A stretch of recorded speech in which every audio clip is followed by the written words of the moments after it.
Jack and That Kid Jack, and today I'm going to be showing you Toys R Us shopping. So check it out.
It's called Piggyback Station. Piggyback Station. I like it says hot dogs. Or hot eggs. They should have called it hot eggs.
Finally, they have an actual looking like slingshot. They have an actual looking like slingshot. How come the eggs are going down there? Oh yeah, it's that pot. They're going to get boiled. What?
Will Moltar and his evil mobile crash the castle?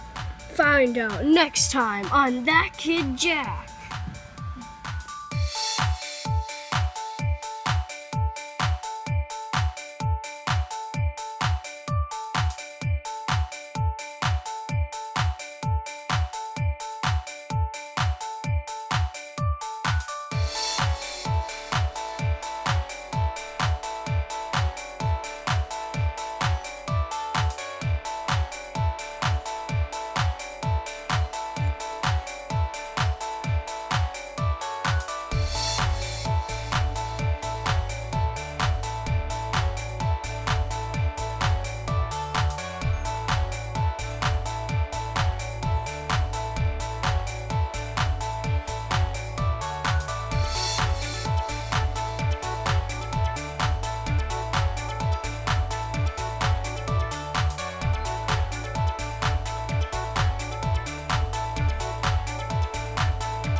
got this today. If you want to see which Angry Birds set we got, then subscribe, because we'll be making a video about that soon. And also, don't forget to like and comment. I will see you all later. So goodbye!